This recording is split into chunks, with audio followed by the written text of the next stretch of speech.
उद्या म्हणून उद्या म्हणून अधिकारी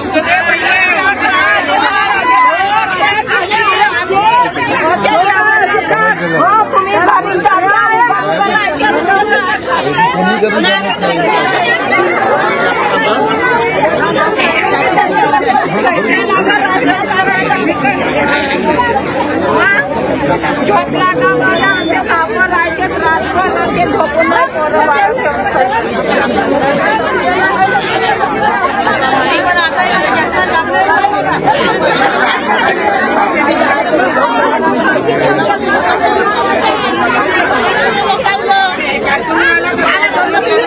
तेव्हा बाजू 1996 पासून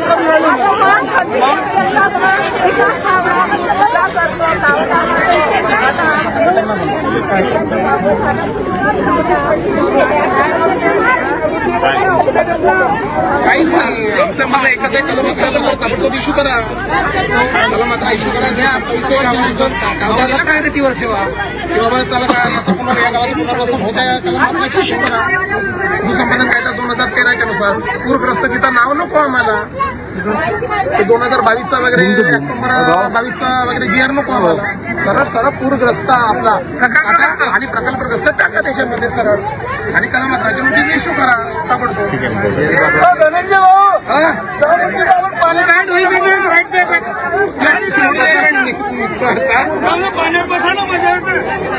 तो उद्या येतो सगळं पाणी बसतो.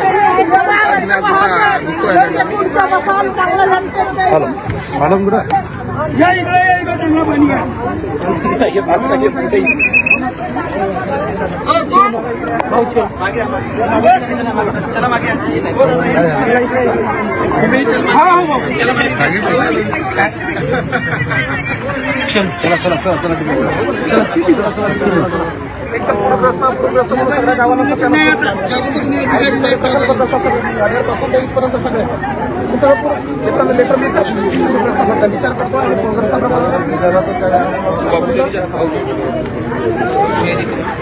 झालं सगळं झालं. आज अधिकाऱ्यांनी सांगितलं की तुम्हाला तिथं सगळ्या जी कमिटी तयार केली पालकमंत्र्यांनी त्या कमिटीला तिथं बोलवलेलं आहे आणि तिथं गेल्यानंतर बघितलं तर कोणालाही तिथं बोलवलं नव्हतं. ते आमची मिटिंग नव्हती. म्हणजे यांनी मग सांगितलं फोन केलं तुरखेडे यांना फोन करा म्हणे एक्झिक्युटिव्ह इंजिनियर. त्यांना सांगितलं ते डेप्टी इंजिनियरला फोन कर म्हणजे यांनी टोलवाटोली इथून फक्त इथून लोक तिथं गेलेच पाहिजे आणि याचा टाइमपास झाला पाहिजे. त्याच्यानंतर त्यांनी 2 लोकांना आतमध्ये बोलवलं. त्याच्यामध्ये कर्मचारीचा पास देऊन 2 जण कसे जाणार आहेत. अधिकृत मिटिंग द्या अधिकृत हे करा. परत आता काही तहसीलदार साहेबांनी सांगितलं की त्यांचा लेटर आला त्याच्यामध्ये परत पूरग्रस्त असं लिहिलेलं आहे आणि पूरग्रस्त नाहीत आम्ही प्रकल्पग्रस्त आहोत. आणि प्रकल्पाची कलम जे नवीन 2013चा जो कायदा आहे त्याची कलम 11ची नोटीस तुम्ही इश्यू करा. ताबडतोब JMR करा या गावांचा आणि कामाला लागा. विषय संपतो तिथं. केलं म्हणून सांगत आहेत पण करत काहीच नाही ना. आता जो लेटर आलाय त्या लेटरमध्ये परत पूरग्रस्त उल्लेख केलेला आहे. टीम पाठवली आहे आणि करा म्हणतात पण ते करत नाहीये. आणि सगळी गोष्ट तोच इश्यू आहे. गोष्ट आहे करतो आम्ही इथले करत काहीच नाही. झिरो आहे. इथले आमदार असतील लिहिण्यावर आज तिथं सगळं काही करू शकत होते पण आमच्यासाठी भांडायला कोणी तयार नाहीये. सगळ्यांचे काय आपापले ठेके चाललेले आहेत. फक्त त्याच्यामध्ये ते खुश आहेत. कोणी प्रतिनिधी कडक कनेवाला प्रतिनिधी नाही या जिल्ह्याला. हे या जिल्ह्याचं दुर्दैव करायचं की तुम्ही नागपूरला पाहून नाही गेलो तेव्हा कुठं आता ते अधिवेशन चालू आहे. अधिक कितीदा जायचं आणि काय काय सगळं काही करून झालं नाही करत आहोत ना आम्ही. जसं आता आम्ही भंडाऱ्यामध्ये करून राहिलो जर आपण ते केलं असतं त्याचा जास्त अभिप्राय घेतला असता. नाही पण त्यांना माहिती आहे ना. माहित आहे त्यांना माहिती आहे. आंदोलनची गोष्ट म्हणत होती. महत्वाची गोष्ट कसं तिथं नदी नाहीये. पहिली गोष्ट नदीची जल आमच्या आंदोलनच काय आहे आता जल समाधी तिथं नदी असते तिथं नाग नदी पण नाही नाला आहे ना. नाल्यात जाणार नदी कारल्याची आज गावापासून पाण्यापासून डुबत गाव. त्या कारण आम्ही इथं समाधी घेणार असं नाही का. जल समाधी जर आम्ही घेतली तर आमच्या गावामध्ये जो त्रास आहे त्याच गावामध्ये घेऊ ना.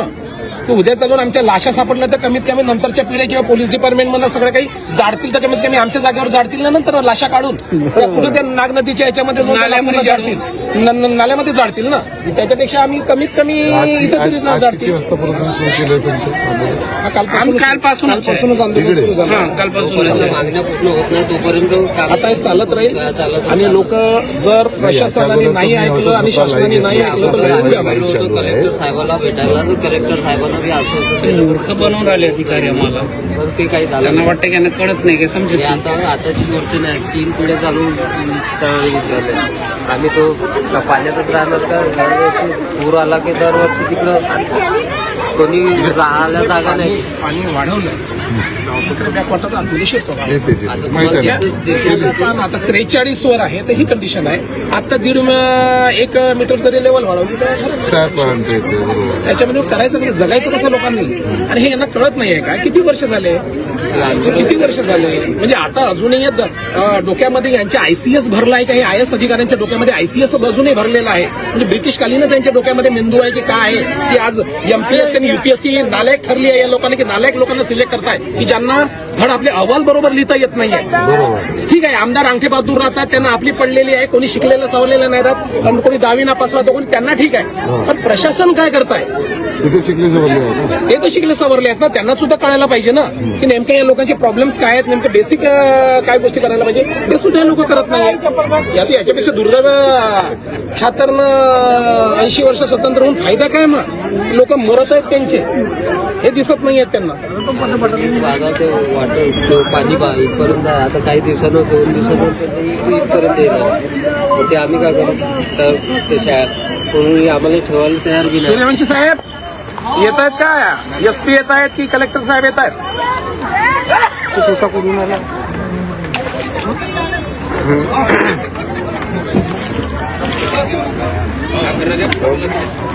त्याला बोलता नाही येतच. बने आला हो इतना बड़ा ये क्या कर रहे थे? लेडीज भी बैठी है उधर से ले बुला उनको इधर. बूम दो का बूम. अरे भैया हाँ तू भी घुस गया क्या? थोड़ा सा ये साइड दादा इधर इधर.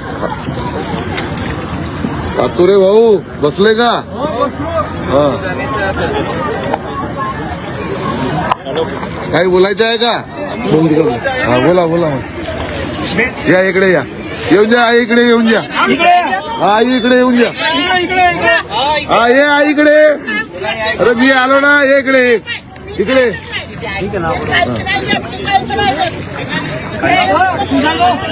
ये थोड़ा थोड़ा मागे येऊन जा दादा. येऊ दे थोड़ा. आ जाओ थोड़ा सा इधर पानी से बाहर आ जाओ. आ जाओ थोड़ा सा बाहर आ जाओ. बाई बाई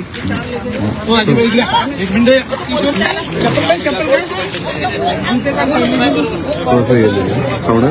हा तुम्ही सोडा फक्त पाहतो. काय सांगाल पूरग्रस्त लोकांनी आज जलमग्न होण्याचे केलेलं आहे? काय नेमकी गोष्ट आहे? काय तुमची मागणी आहे? काय सांगा. आम्ही कालपासनं ह्या आंदोलनाला सुरुवात केली. काल सकाळी आम्हाला 9 वाजता सांगितलं की बावनकुळे साहेबांसोबत तुमची बैठक आहे, आणि त्या बैठकीमध्ये आम्ही लोक मोठ्या आशेने गेलो तिथं, आणि तिथं निराशा होऊन आलो. त्याच्यानंतर आमच्या जिल्ह्याचे जिल्हा पुनर्वसन अधिकारी हलके मॅडम यांनी सांगितलं की तुमची उद्या 3 वाजता बैठक आहे नागपूरला, माननीय बावनकुळे साहेब आणि गिरीश महाजन यांच्यासोबत मदत व पुनर्वसन अधिकारी.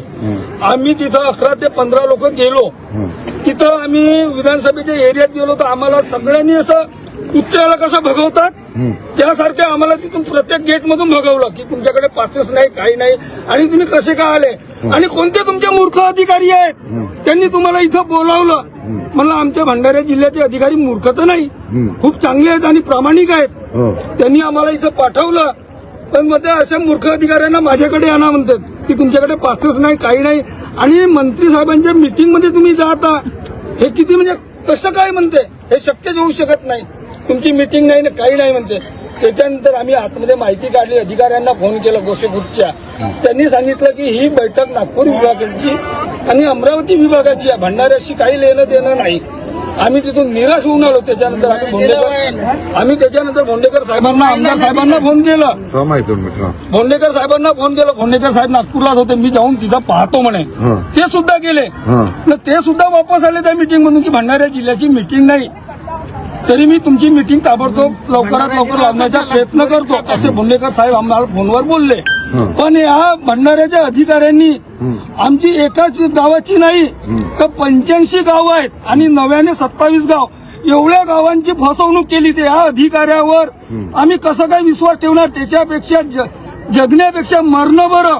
म्हणून आता आम्ही सगळेजण नदीमध्ये जलसमाधी ह्याचा प्रयत्न म्हणजे पूर्ण हे केलेलं आहे. आणि माझ्यासोबत यांची परिस्थिती सांगतो. जेव्हा कारद्याला पूर आला होता तेव्हा भंडारा जिल्ह्यातील अधिकाऱ्यांनी सांगितलं होतं की तुमचे घरं पडलेले आहेत, तुम्हाला टिनाचे तात्पुरते घरं बनवून देतो. हा 6 महिने लोटून गेले तरी यांचे घरं बनलेले नाही. हे असं इथे भंडारा जिल्ह्यात एवढे खोटारडे अधिकारी आहेत की यांना या जिल्ह्यातून काढून फेकायला पाहिजे. अशा एरियात द्यायला पाहिजे की त्या एरियामध्ये हे राहू शकत नाही. अशा एरियात असे अधिकारी आमच्या भंडारा जिल्ह्याला नको. आता आम्ही सगळ्यांनी हे केलं की याच्या अगोदर तुमचं बोलणं झालं होतं, याच्या अगोदर आंदोलन केलेलं, 1-2 आंदोलन केलेले, याच्या अगोदरही बोलणं झालं होतं तुमच्या अधिकाऱ्यासोबत. नेमकं ते काही मोजणी करणार होते याची गोष्ट आहे. त्यानंतर काय याला गोष्ट यांनी सांगितलं की तुमच्या प्रत्येक गावाची आम्ही सीमांकन करून देऊ, नव्याने तुमचे गाव पुनर्वसन होणार आहेत, त्यांची मोजणी करू आणि त्यांचे सर्वे करू. पण अजूनही हे सर्वे झालेले नाही. नेहमी आम्हाला सांगतात, आता यांच्या भाषेत सांगतात ब्लू लाईनचा सर्वे झाला, रेड लाईनचा सर्वे झाला. पण आम्ही मेल्यावर आणि पुरात वाहून गेल्यावर आमच्या गावाचं पुनर्वसन होणार का? हाच मला या लोक अधिकाऱ्यांना विचारायचं आहे. हे म्हणतात एक आणि करतात एक. अशा याच्यापेक्षा जगण्यापेक्षा आम्ही मरणं बरं. आता आम्ही चाललो नाही. थांबा 2 मिनिट थांबा. आता आईला विचार तुझी वय किती आहे? थोडं पिशे 70. आता थंड पाणी असेल ना. थंड पाणी मी अंफळ मला काही समजत नाही. पण आमच्या गावाचं पुनर्वसन झालं पाहिजे. आता ती अधिकारी भंडाऱ्याला राहा नाही तर मग खाली करून द्या. कारण की आमच्या उद्धार काहीच नाही करायला. आता केस विकलं पाहिजे. मग काय झाला करण्याचा उद्धार? किती मोर्चे नेला, किती का केला? आमचे धंदे गेले, मच्छीचे धंदे गेले, वाड्या गावात राहून तेही गेले. आमचे कोणी पोरं बारं कोणी बिचार खाली होती ना, डॉक्टर टुक्कर चालवत कशी रोजी रोटी कमवत. आता काहीच नाही. पण लावला मी असे उतारले नदीच्या खाडीवर. मच्छ्या गेल्या, सर्व काय गेलं. सगळ्यांचे विचारतो का केलं हंड दिला. मग आता काम बंद केला. केवायसी करा तर काय करा आम्ही अंपळान असं चुकाम लावलं. सगळं तर समजतं का? तू अनपड बनून राहिली. केवायसी सगळं समजून राहिलं ना. तुमच्या पासून समजून राहिला. खोटा आहे का खरा? बरोबर बरोबर. थोडा थोडा काही आम्हाला थोडासा विचार आला पाहिजे. आहे की नाही? बरोबर बरोबर. आमचे धंदे गेले तर धंदे गेलं. मोठं गॅस दिलं, कोणाला दिलं 3,000, कोणाला दिलं 4,000, कोणाला दिलं ना 100 रुपयाचा. मग हे हंडे काम बंद केलं ना. जंगलाला जाऊ देत ना, कोटी जाऊ देत. आम्ही कशी आपली रोजीरोटी कमवत राहू. आता काही नसं पडल्यावर मुगे मुगे. काय मांग कोणती आहे तुझी आता? तुम्ही सांगा. मग आम्हाला घर पाहिजे, पुनर्वसन पाहिजे. आम्हाला काय नाही पाहिजे, बाकी आम्हाला पुनर्वसन पाहिजे म्हणजे पाहिजे. नाही चालला आम्ही नदी. सांग नाव, सांग तुमचं नाव सांग. माझं नाव जयवंत रामचंद्र मारवते. तुझं नाव सांग. तुझं नाव सांग. माझ्या बाई मोडाबाई हे समोर आहे ना माझे सर, समोर आहे ना. मोडाबाई बाई तब्येत बरोबर नाही नाही. तुम्ही टेकणार आहे ना. आणि ते पाणी येत आहे ना. आमचा कल्याण कराल त्याला आशीर्वाद जरूर मिळेल. लाईव्ह लावले, एकही लाईव्ह ठेवलं नाही तुमचं मी. आता याला बोलू दे. मोडाबाई गंगार. आणि हा घर नाही का बहिणीचा गंगार एकटीच आहे. समोरच आहे का? समोरच आहे एकटीच आहे. तुम्हाला आता पाहतोस रे बाळा. मग आता आम्हाला दे ना. आम्हाला ते पाहिजे. बरोबर. हे मला काही नाही काहीतरी दे. थोडं थोडं समोर या. हा तू मागे असं दादा. हा मला काहीतरी दे. माझ्या बाळाच्या मुली काही पोरगा नाही बारगा नाही लेकरू नाही रोजी करत रोजी कमावत भेटले नाही तर काय बाबा असं मग आता काय करतात जीवनात आता सुख साल मला नको देऊ नदीच्या थडीवर थंड्या पाणीमध्ये काहून जाऊन राहिलीस मग? इथं पाणी थंड आहे, तब्येत आता वय झालेली आहे, मागणीची वेगवेगळी आहे ना. नको देऊ मला पुनर्वसन दे. मी कोटी रोडावर झोपडी बांधली. मला पुनर्वसन दे या गावाचा कारत्याचा. मी झाल्या पाहिजे रोडावर मी कोण्या रोडावर आपले पाल ताणून राहीन. पैसा दे मला मी खोपडी बांधतो आणि जागा दे. मंजुळा मागे मंगेश तारा मागे घे मागे बोरगाव बुजुर्ग हे थोडं समोर येत दादा. मंगेश ताराच्या पुढे बोरगाव बुजुर्ग प्रसाद पुस्तक संघर्ष समिती सोबत सहा आंदोलने झाले आमची. पण आमच्या भंडारा जिल्ह्यात असे अधिकारी लागतात का ते कधीच म्हणजे आमचे म्हणजे म्हणलेच नाही पण भूलतापात येत राहतात. आता आमचे हासी कुसुम 6 वाजतापासून त्याची नागपूरला मिटिंग लावला. ठीक आहे आम्ही अधिकाऱ्याचा शब्द ऐकला. माननीय तहसीलदार साहेब वाकुडे साहेब माननीय लीना फालके जिल्हा पोलीस अधिकारी यांनी सांगितलं तर ठीक आहे चला बा आम्ही आंदोलन थोडंसं शांत घेतलं. पण आम्ही आंदोलन असे करतच राहू का? ह्या म्हाताऱ्या बिचारा 70 वर्ष झाले आहेत. 70 वर्षाच्या झाल्यानंतर सुद्धा त्यांच्या 3 पेढ्या डोंगराभर पाणी आता त्यांच्या घरात. तहसीलदार साहेबाला अधिकारीच नाही राहत मग येतात कशाला आमची समजून काढण्यासाठी. त्यांना मागच्या आंदोलनाच्या वेळेस टिनाचे शेट तात्पुरते तरी द्या म्हणला, काढून देतो म्हणला. 3 महिन्याचा कालावधी लुटला, काहीच नाही. तहसीलदार साहेब सुद्धा आले. फक्त जेव्हा हे आम्ही असे आंदोलन उभारता कारण परिस्थिती अशी बिकट आहे तर पर्यायच नाही आम्हाला. जगण्याशिवाय शेती गेली, संपूर्ण घरे गेले, पर्यायच नाही आम्हाला. जगण्याचं साधन नाही ना. भंडारा जिल्हा असा झालाय अधिकारी आमदार साहेब खासदार साहेब मागणी लावून धरतात पण पाठपुरावा जो आहे 10 मागण्या करता आम्ही कोणतरी याच्या अगोदर तर अधिकारीने केलं होतं ना तुमची मागण्यासाठी. ते ब्लू लाईन काय आहे ते तुम्ही झालेलं असतं केला ते दाखवते. बीआयडीसी एवढा खराब आहे. बीआयडीसी जे आहेत अधिकारी लोक एवढे खराब आहेत. फक्त ते रोड पुलिये बस एवढंच त्यांचं काम आहे. त्याच्या व्यतिरिक्त ते कोणतेच काम नाही. मी 8व्या वर्गापासून असताना या उपोषणात संघर्ष समितीत काम करीत आहे पण त्याच्या फक्त कागदोले घोडे दाखवतात. ते असे कर्मचारी आमच्या भंडारा जिल्ह्याला लागतात. आमच्या भंडारा जिल्ह्याची दुर्दशा अशी आहे एका पेपरवर नाव नाही येत, एका तापमानात नाहीत, एका हवामानात नाव नाहीत आमच्या भंडारा जिल्ह्याच्या. सांगा आता का करावं आम्ही? माझी शेती गेली, घर गेली, मला नोकरी पाहिजे. प्रकल्पग्रस्ताचे प्रमाणपत्राचं सरसकट एकाला कुटुंबातल्या एकाला नोकरी म्हणला. 42 वर्ष झाली म्हणलं, 2 वर्ष बाकी आहेत त्या आरक्षणानुसार. काहीच नाही, नोकरीची व्यवस्थाच नाही करून ठेवलं. भंडारा जिल्ह्यात ओबीसीला एकही जागा नाही, गोंदियात एकही जागा नाही दिला. म्हणजे आम्ही कितपतपर्यंत आम्ही सगळा वर्चस्व आपला दिला. गडचिरोली जिल्ह्यात आम्हाला महाराष्ट्रात प्रकल्पग्रस्ताच्या सर्टिफिकेटनं महाराष्ट्रात कोणत्याही जिल्ह्यात फॉर्म भरता येते परंतु गडचिरोली जिल्ह्यासाठी आम्हाला कोणताच म्हणजे फॉर्म टाकता नाहीत. महाराष्ट्रात कायद्यानं दिला आम्हाला कोणत्याही जिल्ह्यात फॉर्म टाकता येते पण गडचिरोलीसाठी का नाही? मग आमचा धरणाचा पाणी त्या जिल्ह्याला कसा देतात? तो कसा त्यांना लागू दे? जमीन आमच्या गेल्या, घर आमच्या गेल्या, त्यांना कसा लागू? त्यांना भंडारा जिल्ह्यात फॉर्म भरता येते, आम्हाला का नाही? हे कायद्याची बाब आहे. अधिकारी म्हणतात तिकडून आदेशाला आम्ही करू म्हणजे ते नक्सलाईट आहेत म्हणून त्यांना सगळ्या सुविधा द्यायच्या. मग आम्ही नक्सलाईट बनवच्या का? सांगा ना आम्हाला. नोकरी नाही मिळवायचं, जमीन गेली 10 एकर, मुलगी नाही भेटत. जमीनच्या पैसा नाही भेटला. जमिनीचा पैसा तेव्हा दिला 10-20 वर्षा पहिले सर्वे झाला. 30,000च्या भावाने पैसे दिला. आता 20 वर्षानं पैसे दिला. अवॉर्ड होते 2010ला, पैसे द्या 2015ला. का फायदा याला मग? त्याचा फायदा सांगा ना. 30,000 मध्ये काय घेऊ शकतो आम्ही? शेती घेतला 2.5 एकराच्या काही लोकांनी त्याच्या विरुद्ध 2.5 एकर ज्यांच्याकडे शेती आहे, जसं आता दाखल्याची नवीन दाखल्याची परिभाषा केला त्यांनी. त्या 2.5 एकर ज्यांच्याकडे शेती आहे त्यांना दाखलाच नाही. 1 एकर जरी जास्त असेल त्यांना दाखलत नाही. मी काय म्हणत आहे माझी 10 एकर गेली, माझ्याकडे 3 एकर वाचली म्हणून मी प्रकल्पग्रस्त नाहीत का? एवढी मोठी आमची प्रकल्पग्रस्तांची या शासनाने आणि अधिकाऱ्यांनी एवढी फसवणूक केली आमची आणि एवढे लाचखोर आणि एवढे निष्काळजीपणा. आता कोणत्या अधिकारीची वाट पाहता? नाही आता कलेक्टर साहेब येतील, नाहीतरी आम्हाला जाण्याच्या आज काल ठीक आहे अधिकारी लोक आले, आमचे अध्यक्ष साहेब भाऊ कातोरे आणि समस्त प्रकल्पग्रस्त यांनी विनंती केला. आमचे अर्जुन मेश्राम भाऊ आहेत, त्यांनी विनंती केला. त्याच्या मानाखातीर आम्ही ठीक आहे चला बा एक दिवस कोणता फरक पडते आम्ही थांबला. परंतु याच्यानंतर आम्हाला पर्यायच नाहीये.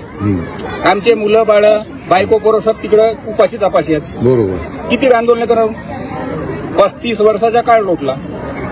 आता आम्हाला पर्याय नसेल जलसमाधी घेण्यासाठी आमच्याकडे काहीच पर्याय नाही. उद्या पेपरला फोटो टाकून द्या. आम्ही आमचा अंतिम निर्णय हाच राहील. आता कुठे गेला तो? चल ये रे लवकर, ये रे लवकर. बोलला तरी झाला तरी बोलून तो आहे ना? दादा मागं हा. बरोबर इकडे समोर या, इकडे पीछे पीछे पीछे पीछे पीछे आ जाओ, पीछे. मेरी तरफ तबीयत खराब है कि नहीं मेरी, इसलिए पानी में नहीं आ रहा हूँ. क्या सामने आओ, सामने आता खाली करना दिसून हा असं. आता सांग, नाव सांग पहिले. यशोदाबाई करंदास सुके हा वाढवून राहिला तो आपली सोयी करून राहिला. हा आमच्या घराची सोयी करते का नाही करत. लहान लहान आमचे नातून नत्र त्याच्या माह्या जातेत कमाईला हो जातीन तेव्हाच खातीन बाबा. बरोबर. आणि त्याचं लेकरं हे पाण्यामध्ये खेळलं न डुबलं तर कोणाचा जीव जाय. बरोबर. सरकार भरून देईल का. भंडाऱ्याला पार केलं हा मग हा कारत्याला पार तरी बांधून देता. एकाच थडीला तो पाणी लागता, हा. एका थडीला आम्ही लागता. बरोबर. आमचं लेकरं खायला असं पाण्यात खेळतं. बरोबर. हा जवळ पाणी आला तर लेकरं खेळावाला निघतात. मग आणि पाल्याला आली तर ते मॅडम तिकडं इकडं भाजीसाठी लिंबाचा पाला तर ₹10 पाय म्हणलो आमच्याच घरासाठी आहे पाणी. नाही हे पाय माझे नातू लहान लहान ते पाण्यामध्ये खेळायला जाते. ते यायचा कसा करावा. कुठे तुमचं राहणं कुठे आहे? हा का तर नदीच्या स्थळीवर हेच घर आहे. हेच घर आहे का? हो मग आणि आलते ना आमचेच तर घर काढून येणं जाणं आहे. असं आहे का? हो तेच घर आमच्याला. तर कसा करावा मग आता सांगा. तर काय म्हणते ते अधिकारीशी बोलणं झालं म्हणते ना आता उद्या. मी म्हणून राहिलो का एक तर पार तरी करा. आम्हाला एका थडीला लावा ना हा पाणी एका थडीला लावा. बरोबर. जसा भंडारा एका थडीला झाला. हा भंडाऱ्याला वाचून घेतलं आता पुढं. भोंडेकरनं त्यानं आपला बरोबर साधवलं ना. भोंडेकरांना प्रशासनने केलं ते. हा हो कोणीच करो. आता भोंडेकरला नाही तर का म्हणून पहिले भोंडेकर खुर्चीवर नव्हत आणि येते येऊन जाणारी भाषण सांगणार ना. हा येते हा माता पुनर्वसन करून देईन म्हणे. कोणी म्हटलं?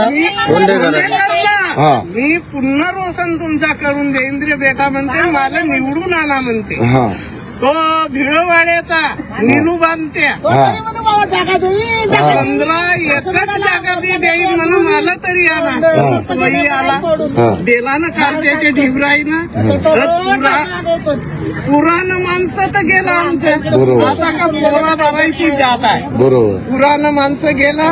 नवीन पोरं भरायची पालखी आहे. यायला तेवढा काही अटाप नसं नाही. ते ह्या नदीला वाड्या धरू आपला पोट भरू ढिबर खाली नद होती तर मच्छ्या पकड. हा परभर पाणी झाला तर मच्छी परभरच होईल ना. लागल का त्याचे जार झोडलेलं आमचा ढिबराचा धंदा आहे का. मग कसा करावा का. हाच आम्हाला पुनर्वसन करून द्यावा. नाही तर मग यातून पार टाकावा. पार नाही पाहिजे, पार पाहिजे नाही, पार नाही पाहिजे. पुनर्वसन पाहिजे. जशी भंडाऱ्या नाव सांग त्याला पहिले, तुझं नाव सांग. सोनाली माती न हा, वय काय तुझी? 11वा चालू आहे. हा हा आता सांग. माती न माझी. माझी वाडी रुतते तर माझ्या वाडीत वाचवायला काम नाही येतात. जसे आता येऊन राहिले तर हा नदीत कुदायला शाळा जाते म्हणून हा पुरा बोलू द्या. आमची शाळा जाते. आम्ही शाळेत नाही जाऊन आम्हाला शिक्षण कसं भेटेल मग. हा इथला सवाल विचारत्या. हा आम्हाला जाऊ काम नाही ना नदीमध्ये ना काम नाही जाऊ द्या. चलवा आपण जाऊ. बरोबर आहे ना नातीन त्या बाई नाही मला म्हटलं. आमचं शिक्षण किती आहे हा तुम्ही समोर या. मी पाणीमध्ये येऊ शकत नाही, माझी तब्येत बरोबर नाही. समोर या, समोर या. हा झाला ना आता. नाही. इकडे या नाही, समोर या ना, इकडे समोर या ना. इकडे पाय, इकडे कॅमेऱ्याकडे पाय. पहिले नाव सांगा पूर्ण. माझे पूर्ण नाव पौर्णिमा यादव, कारदा रहिवासी. इथे येण्याचे कारण म्हणजे आमच्या गावामध्ये पाणी घुसलेलं आहे आणि आमच्या गावाच्या उतार पाणी झालं आहे. पण आजपर्यंत आमच्या आजीच्या, आमच्या आईच्या या पिढीपासून या गावामध्ये पुनर्वसन अजून झालेला नाही. आम्ही आता जलसमाधी देण्याकरिता या नदीमध्ये आलेले आहोत. याच्या अगोदर भोंडेकर साहेब आमच्या गावामध्ये जेव्हा त्यांचा चुनाव होता त्यावेळेस ते आमच्या गावात आले ना आम्हाला म्हणाले का मी जेव्हा निवडून येईन त्यावेळेस मी या गावाचं पुनर्वसन करीन. तर कुठे गेला पुनर्वसन? आज त्यांना जलक्रीडेसाठी 3,000 कोटी रुपयाचा त्यांना निधी मिळाला. त्या निधीमधून आम्हाला 356 घरं आमच्या गावातील, तर 100 कोटी आमच्या गावाला दिला असता तर त्यांच्या बाबाचा का जात होता? पण त्यांनी द्यायला पाहिजे होता ना. आता कुठे त्यांची राजनीती? जेव्हा ते कागदामध्ये आले, त्यांना जेव्हा निवडून यायचे होते ते कोणापासून आमदार झाले? आमच्यापासूनच झाले ना. आता कुठे गेले त्यांचे आमदार? त्यांच्याशी बोलणं झालं का आता? याला बोलणं वगैरे सर्वच झालंय आमच्या. काय म्हणत होते आता ते? काहीच नाही बोलून राहिले, काही बोलतच नाही येत ते. हो करून राहिलो, हो करतो, हो करतो. पण केव्हा करतील? फक्त आम्हाला आश्वासन देऊन राहिले ते फक्त. बस झालं नाही. आमच्या घराच्या बाजूला आम्ही कमी पाऊस पाणी यायचं मग पिक्चर येतो फ्रेम बरोबर. उधर इकडे या ना, इकडे या. हा 2 मिनिट ना सांगा ताई. मी मनीषा भांडारकर, प्रकल्पग्रस्त समितीची सचिव म्हणून आहे. आणि 2 दिवसापासून आमचं आंदोलन आहे जलसमाधीचं. त्याच्या अगोदर आपण भंडाऱ्याला एक आंदोलन केलं होतं 6 दिवसाचं. त्याच्यामध्ये पाणी वगैरे आलं होतं आणि पाण्यामध्ये आमच्या अक्षरशः बाया भिजल्या होत्या, रात्रभर थांबल्या होत्या. सकाळीच न्यूजवाले पण येणार होते आणि त्यांनी पण न्यूज केली. आणि आता असं झालं, आम्हाला यांनी खूप दुःखी देऊन राहिली. प्रशासनाला वाटतं लोक शिकलेली नाही, सगळं समजते, बोलण्याची हिंमत कोणी करत नाही. मेन गोष्ट भंडाऱ्यामध्ये खूप सारा निधी आणला गेला पर्यटकवर. कारण की पर्यटकांसाठी खूप सारी कमिशन आमदारांना भेटते. आणि आमदारांना आमचे 4 मंत्री आहेत. पालकमंत्री साहेब आहेत, आमदार साहेब आहेत, परिणोपित आमदार साहेब आहेत आणि त्याच्यावर खासदार साहेब आहेत. यांना कमिशनची एवढा मोठा एक चट लागली आहे की यांना फक्त कमिशनचे जे कामं असतात ना ते आणतात. बाकी जे लोकांचे प्रश्न आहेत ते अजूनपर्यंत मांडले गेलेले नाहीये. किती वर्षाचे लोक म्हणून राहिले की आम्ही प्रकल्पग्रस्त आहोत. जेव्हा 4ची कलम झाली आहे ह्या गावाची, 9ची कलम झाली करसखेडा गावाची, यांना कलमी दिल्या. काही दिवस यांना असंच बाजूला सारलं. जेव्हा जीवनापूरच्या तुम्ही नदी किनाऱ्याच्या जलसंचयाचं म्हणजे नागपूर जिल्ह्यातल्या तुम्ही गावांना पुनर्वसन देऊ शकता, तर भंडारा जिल्ह्यातनं काय केलं? भंडारा जिल्ह्यातली नदी तुम्ही घेतली आहे, नदीचं पाणी तुम्ही विदर्भात देणार आहात, मग भंडारा जिल्ह्यावर का तुम्ही अन्याय केला आहेत? हे गोष्ट आहे. आणि त्याच्यानंतर आता तुम्ही नदी प्रकल्पाचे, नदी जोड प्रकल्पासाठी तुम्ही पैसे आणलेले आहेत, तेही भरपूर तुम्हाला पैसे शासन देऊन राहिलेलं आहे. तुमचे जेव्हा तुम्ही जमिनी घेता मंत्री लोक, तेव्हा तुमचे 500 रुपयाचा स्टॅम्प तुम्हाला म्हणजे अधिकारी लोक देऊन राहिले आहेत. आणि आम्ही आमच्या हक्काचं मागत आहोत, कायद्यानुसार आम्ही तुम्हाला पुनर्वसन मागत आहोत. तुम्हाला आमच्यासाठी पैसा नाहीये का? म्हणजे हे स्थिती तुम्ही भंडाऱ्याला जे शिकलेले लोक नाही आहेत. आणि हा जो पट्टा आहे जो नदी किनाऱ्याच्या पर्यंत तो पूर्ण ढिवर बांधव आहे आमचा. त्या ढिवर बांधवाला फसवणूक करून, कारण तो अशिक्षित वर्ग आहे आणि त्याला फसवणूक करून तो पूरग्रस्त तुम्ही पुराता वारंवार तुम्ही म्हणाल ना वीज जर नाही थोडा जर माणसाले, तसं यांनी वीज पेरलेलं आहे यांच्या मनामध्ये की तुम्ही पूरग्रस्त तुम्हाला पुराचा पैसा भेटल. पण आम्हाला माहिती आहे ना आम्ही पूरग्रस्त आहोत, आम्ही धरणग्रस्त आहोत. हा बॅक वॉटर आमच्या घरात टेकतो, आमचे घर ढासळून राहिले, ओल येतो आणि सापाचा, विंचवाचा सगळा जो आहे प्राणी, जल प्राणी आहेत ते आमच्या घरामध्ये येतो. उद्या चलून आमचे बाळाला कमी असलेला आता 6 महिने अगोदर पूर आला होता, तेव्हा एक मुलगा वाचला. SP साहेबांना सांगितलं, कलेक्टर साहेबांनी निवेदन केलं, सर आम्ही पूरग्रस्त नाहीच आहोत, आम्हाला कोणता प्रकल्पग्रस्ताचा तुम्ही लाभ द्यावा, आम्हाला तुम्ही सरसकट देत असाल तर सरसकट द्या, पैशाचे मानधन द्या ना आम्हाला इथून उचला. पण ते सुद्धा तुम्हाला करायला लाज वाटून राहिली. म्हणजे प्रशासन एवढा थंड आहे का? गोरगरिबांना इतका छळला. याच्यापेक्षा तर इंग्रज चांगले होते. इंग्रजांनी आमच्या महिलांवर जेव्हा अत्याचार होत होता तर बालविवाह प्रथा रोखली, सती प्रथा रोखली. आणि आता हा भारताला स्वतंत्र मिळवून एवढे वर्ष झाले तरी आम्ही आमच्या मागण्या अशा प्रकारे मागत आहोत. जीव देवायला आम्ही निघत आहोत. ते यांचीच मंत्री लोकांना शरम वाटत नाही का? म्हणजे काहीतरी म्हणजे यांना शिल्लक आहे की नाही आता? म्हणजे लोकांनी मग तर हेच काम करायचं आता, आपले कामधंदे सोडायचे, आपल्या पोराबारांना सोडायचे आणि फक्त हे सगळं करायचं.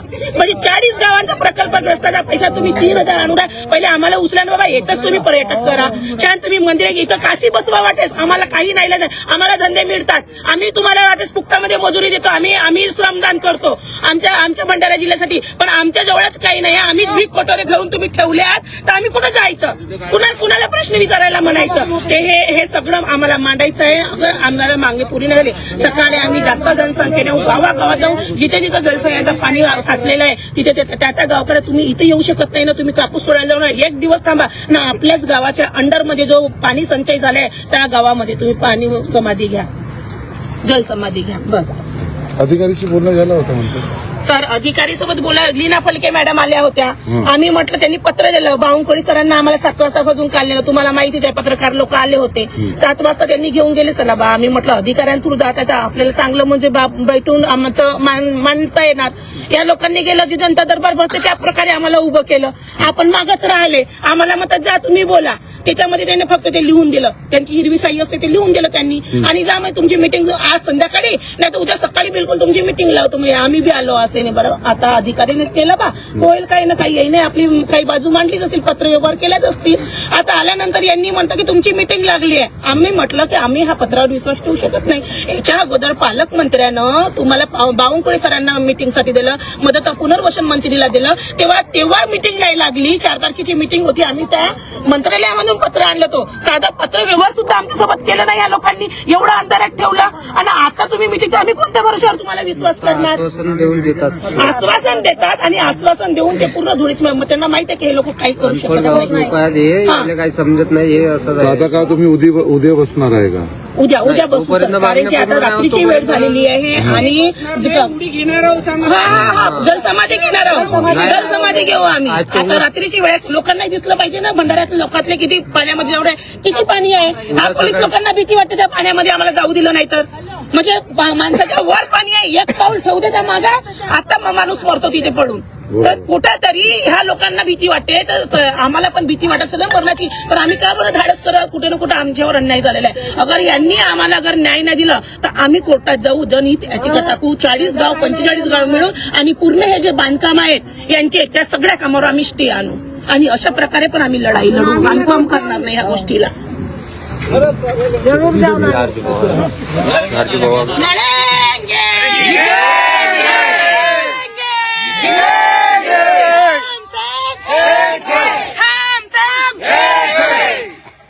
या सरकारच्या करायच्या का? या सरकारच्या करायच्या का?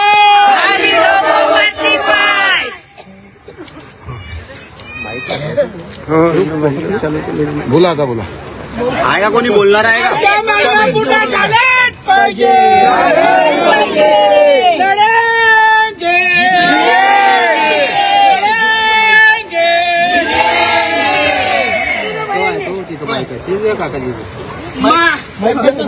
प्रकल्पग्रस्तांच्या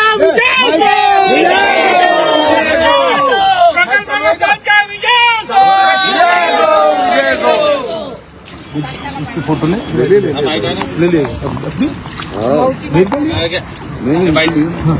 चालू आहे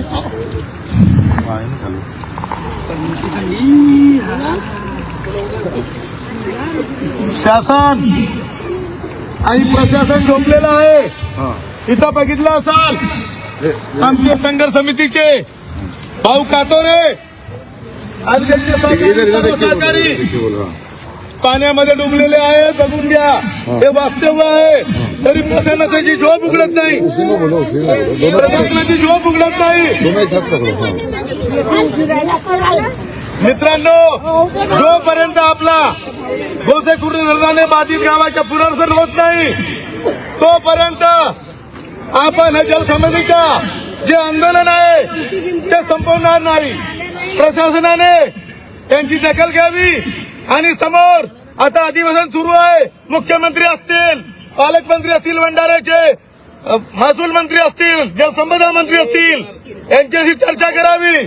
किती रिश्वत भेटली रे? आणि आमच्यासोबत बैठक करावी. उद्याचा दिवस अजून त्यांच्याकडे आहे. नाही तर अशाच प्रकारचे आंदोलन आता गावागावामध्ये भंडारा तालुक्यामध्ये नागपूर जिल्ह्यामध्ये गावागावामध्ये जलसमाधी होईल. आता फक्त आम्ही कारद्या गावामध्ये केलो.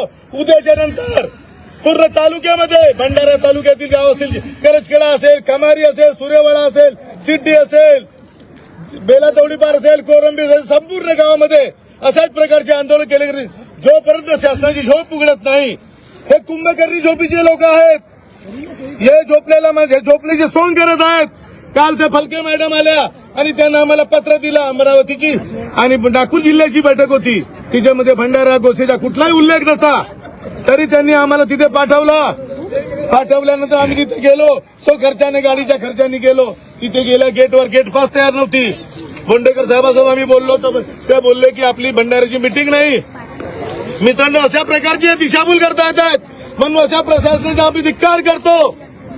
जर आमचे तालुक्याचे संघर्ष समितीचे भाऊ कातुरे यांच्या जीवास काय बरं वाईट झालं तर प्रशासन जबाबदार राहील. याची दखल जिल्हाधिकारी कोणी असतील, याचे प्रशासकीय अधिकारी असेल त्यांनी घ्यावं. आणि याची डॉक्टरची टीम, जर काय झालं त्याची डॉक्टरची टीम याची बोलवावी. हे मी प्रशासनाला याच्यात सांगू इच्छितो. इथे जो काही प्रशासकीय अधिकारी असतील याची डॉक्टरची टीम आणून ठेवावी. आम्ही रात्रभर इथून उठणार नाही. उद्या सुद्धा इथे बसणार आहोत. जोपर्यंत आम्हाला पूर्णपणे आश्वासन देत नाही की तुमच्या गावाचं पुनर्वसन होईल, तोपर्यंत आम्ही उठणार नाही. हे चिरंतर जोपर्यंत पुनर्वसन होत नाही तोपर्यंत चालू राहील. हे प्रशासनाने आणि शासनाने लक्षात घ्यावं. जितेंगे लढेंगे. भंडारा तालुका संघर्ष समितीच्या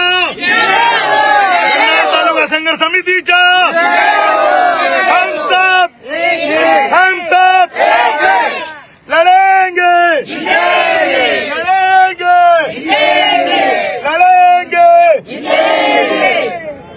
शासनाच्या प्रशासन शासनाच्या धन्यवाद. आपण याच्या आपल्या चॅनलच्या माध्यमातून शासनाची झोप जे कुंभकर्णी झोपीत गेलेले आहेत, जे कुठे पत्रकार बांधव असतील प्रत्येक चॅनलच्या माध्यमातून संपूर्ण महाराष्ट्रामध्ये अधिवेशन सुरू आहे. त्यांनी पाहावं की खरंच कारदा गावाची पुनर्वसन गावाची काय अवस्था आहे. ते आम्हाला पूरबाधित म्हणून वारंवार पत्र व्यवहार करतात. पण वास्तविक आम्ही पूरबाधित नाही, आम्ही गोसे धरणाने बाधित आहोत. आता कुठला पूर आहे पाहून घ्या तुम्ही. सर्व बाजूला कॅमेरा, कुठला पूर आहे इथे बघा. हे गोसे धरणाचं पाणी आहे की पुराचं पाणी आहे हे शासनाने समजून घ्यावा. प्रत्येक वेळेस प्रशासकीय अधिकारी म्हणतात की पुराणीग्रस्त होते. हा पूर आहे की नदीचं पाणी आहे जो अडवलेला पाणी आहे गोसे धरणाच्या. तर 245 लेवल आहे, 246 झाली तर आमच्या घरात पाणी आहे. आज 6 इंचू काल आम्ही इथे एक सापाची काच काढून दाखवली. शासनाला माहिती आहे किती 6 इंचू येतात. लोक जीव मुठीत घालून राहतात आहेत. पाणी जमिनीच्या पाण्याची लेवल वाढलेली आहे. भिंती ओले झाल्या, जागा पूर्ण ओले जलजल झालेली आहे. भिंती पडतात, कवेलू पडतात. वारंवार अतिवृष्टीमध्ये कितीतरी घरं पडलेले आहेत. म्हणून आपल्या पत्रकार बंधूच्या माध्यमातून मी शासनाला आणि प्रशासनाला ही विनंती करतो की त्यांनी या आंदोलनाची दखल घ्यावी. आमचा अंत पाहू नये. जोपर्यंत आमचं आंदोलन सुरू आहे, जोपर्यंत आमच्या मागण्या पूर्ण होणार नाही तोपर्यंत आमचे आंदोलन सुरू राहील. म्हणून प्रशासनाला आपली नम्र विनंती आहे की शासनाच्या पत्रकाराच्या माध्यमातून आपल्या चॅनलच्या माध्यमातून आपण दाखवावं, जेणेकरून त्यांची झोप, जे कुंभकर्णी झोपीत गेलेले आहेत त्यांची झोप उघडलेली पाहिजे. धन्यवाद.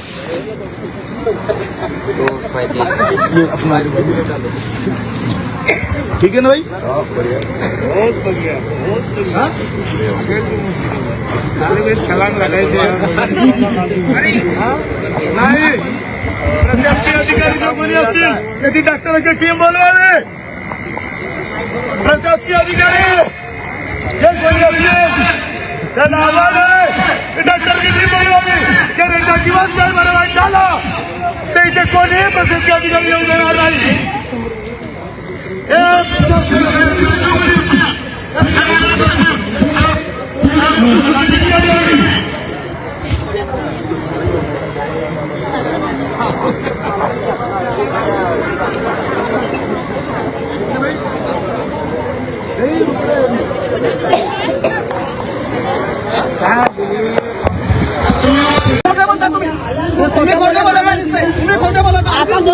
आमदारांना विषय नाहीये. त्यांनी बोलला आम्हाला फोन केला.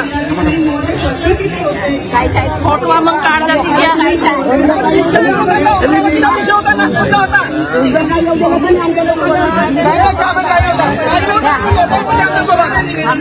तुम्ही लोकल बोलला आमच्यासोबत काही नव्हता विषय नाही.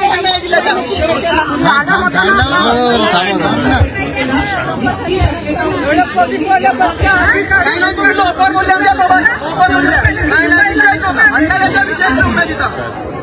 भंडाऱ्याचा विषय होता. अमरावती आणि नागपूरचा विषय होता. आमदार साहेब अंदर गेले होते. त्यांनी फोन केला तुमचा भंडाऱ्याचा काही विषय नाही.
सर्वे झाला नाव नाही देऊन राहिले कर्जाचं नाव किती वर्ष झाले आम्ही धक्काबुक्की खाऊन राहिलो. आमच्या घराचं नाही होऊन राहिलं आमच्या गावाच्या कुणी जे काही प्रकरण असतील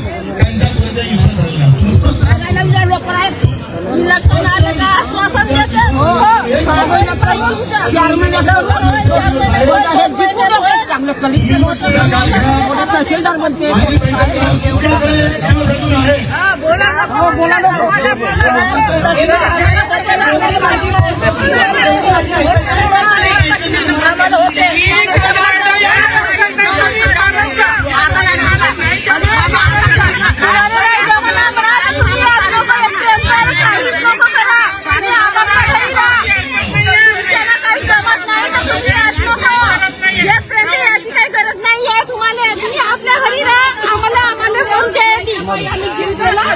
तुमच्याला जमत नाही तर बिलकुल काही करायची काही गरज नाही. तुम्ही याच नको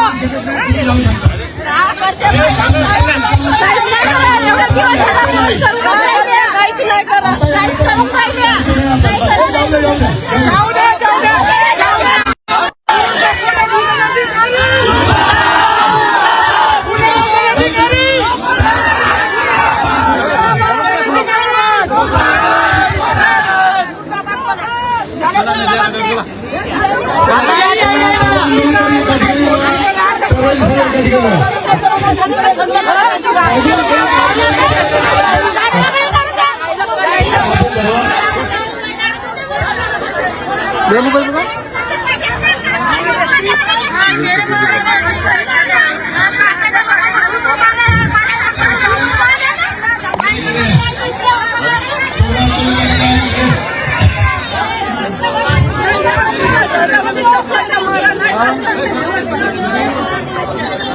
लाईव्ह कर रहे हाँ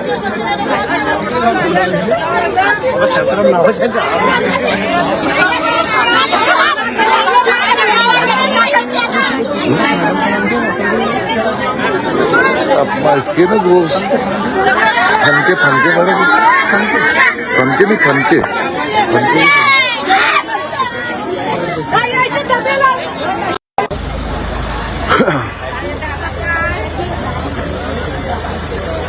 मला ते चेक करून सांगा.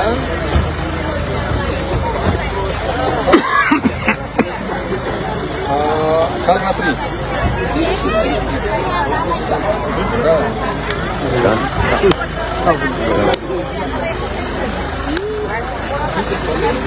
विचारा त्यांना.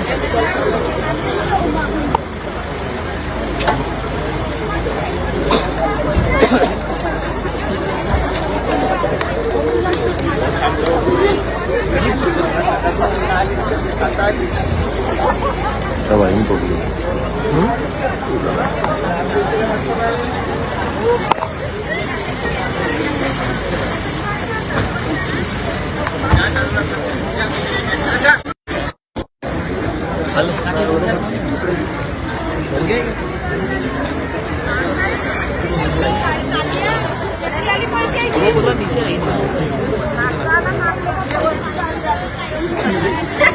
उधर की मार के आया थोड़ी सी मेरे में कुछ था. नहीं मार्केट तो सब दिखता है. वो अपना लाइट ये कम के रख लाईट चालू करना ना.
दुसऱ्या दिवशी येतो म्हणल्यानंतर तो रात्रीच मेला.